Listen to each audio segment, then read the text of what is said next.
Esta semana teve debate dos candidatos à presidência dos Estados Unidos e desde então só se comenta uma coisa: a declaração do Donald Trump de que lá no estado de Ohio os imigrantes haitianos estariam matando os cachorros e os gatos da população para comer. É isso mesmo que você ouviu.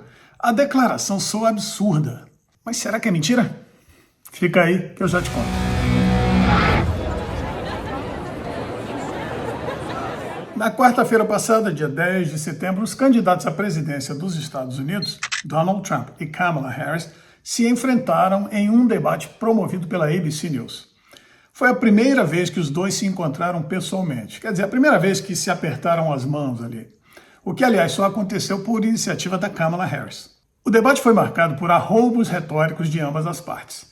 E, obviamente, também por uma mutualidade de acusações. Muito pouco se produziu em termos de propostas que pudessem ajudar o eleitor indeciso a definir o seu voto. No momento em que discutiam a questão da imigração, o candidato Donald Trump tentou imputar à sua adversária a culpa indireta pela presença de milhões de imigrantes ilegais, já que Kamala é a atual vice-presidente. Trump declarou que os imigrantes são um risco à segurança. E para pintar um quadro ainda mais dramático e instigar medo na população, citou um exemplo. Disse que na cidade de Springfield, no estado de Ohio, imigrantes ilegais do Haiti estariam matando os animais de estimação, os pets, cães e gatos, para comer. Não só disse, como repetiu, e com uma convicção que levaria o mais cético dos céticos a pelo menos duvidar de que não seja assim. Mas na verdade não é. O próprio prefeito da cidade de Springfield desmentiu a notícia antes mesmo de o debate acabar. É mentira. Mais que isso, é uma grande mentira. Bom, grande mentira aqui é um termo técnico, tá? É a tradução para português de big lie. E é um recurso retórico de persuasão. Mas o mais surpreendente é a origem desta expressão. O termo aparece pela primeira vez em alemão no livro Mein Kampf, Minha Luta, em português. E o autor? Pois é, o autor é ele mesmo. Ninguém menos que o nefasto líder nazista e genocida Adolf Hitler. Die große Lüge, para usar a expressão original em alemão, pode ser definida como uma mentira que de tão extravagante ninguém se atreveria a aventar. É uma daquelas declarações que qualquer pessoa de boa fé acaba aceitando sem questionar, porque, convenhamos, nem o sujeito mais cara de pau do mundo teria coragem de distorcer a verdade de forma tão infame. E com isso a mentira mais deslavada, o argumento mais explosivo, a polarização mais divisiva ganha ares de verdade inquestionável e passa a ser usada para justificar o injustificável.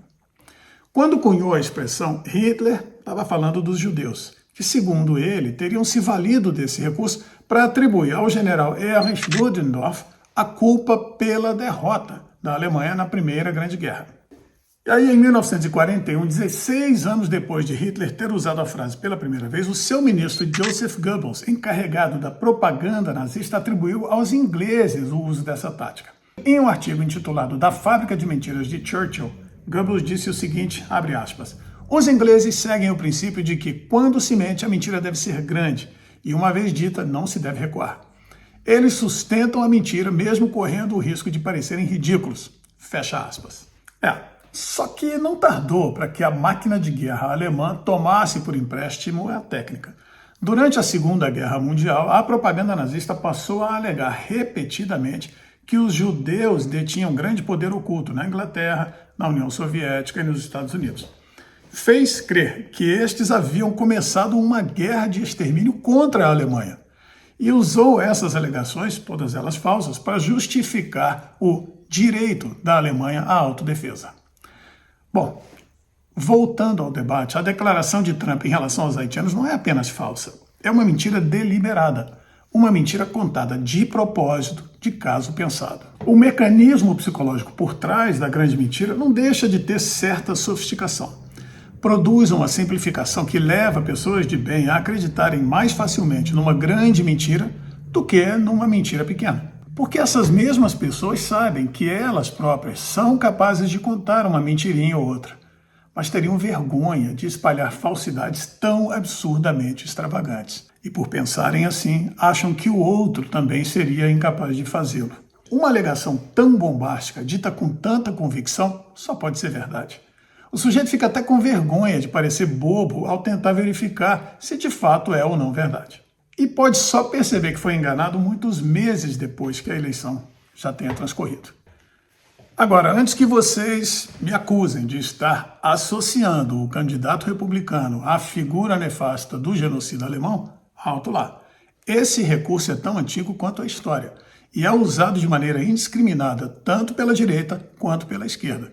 É usado inclusive no marketing menos escrupuloso. Bom, qual é a lição que a gente tira de tudo isso? A lição é de que é preciso estar sempre vigilante e verificar as informações, por mais absurdas ou críveis que possam parecer.